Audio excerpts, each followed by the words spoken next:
জুলাই আন্দোলনের প্রেক্ষাপটে গঠিত রাজনৈতিক দল জাতীয় নাগরিক পার্টি এনসিপির একাধিক শীর্ষ নেতাকে প্রাণনাশের হুমকি দেওয়া হয়েছে বলে অভিযোগ উঠেছে। ধারাবাহিক হুমকিতে দলটির নেতাকর্মীদের মধ্যে উদ্বেগ ছড়িয়ে পড়েছে। দলটির ভাষ্য, জুলাই আন্দোলনের অন্যতম শরীফ উসমান হাদিও এমন হুমকি পেতেন।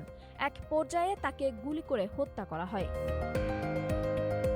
২১ ফেব্রুয়ারি রাতে ফেসবুক পোস্টে হুমকির বিষয়টি প্রকাশ করেন যুগ্ম সদস্য সচিব সালেহউদ্দিন সিফাত। এর আগে যুগ্ম সদস্য সচিব জয়নাল আবেদিন শিশির হোয়াটসঅ্যাপে হত্যার হুমকি পাওয়ার অভিযোগ তোলেন।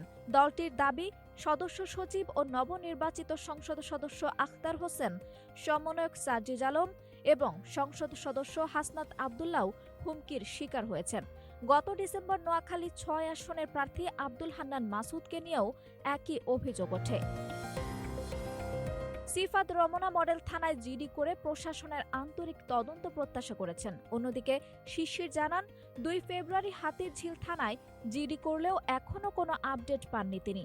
তার দাবি, হাদির হত্যার আগে যেমন সামাজিক যোগাযোগ মাধ্যমে হুমকি ছড়ানো হয়েছিল, এখন একই কায়দায় এনসিপি নেতাদের লক্ষ্য করা হচ্ছে। এ অভিযোগের বিষয়ে ঢাকা মহানগর পুলিশের রমনা বিভাগের উপকমিশনার মাসুদ আলম বলেন, হত্যার হুমকির অভিযোগ আইনগত প্রক্রিয়া মেনেই তদন্ত করা হয়। সাইবার ইউনিট প্রযুক্তিগত বিশ্লেষণের মাধ্যমে উৎস শনাক্তের চেষ্টা করে এবং প্রমাণ পেলে মামলা ও গ্রেপ্তারের ব্যবস্থা নেওয়া হবে। পুলিশ সদর দপ্তরের এআইজি এনামুল হক সাগরের সঙ্গে যোগাযোগের চেষ্টা করেও এ রিপোর্ট লেখা পর্যন্ত কোনো সাড়া মেলেনি। আঞ্জুম হক আরবি, টাইম নিউজ ডেস্ক।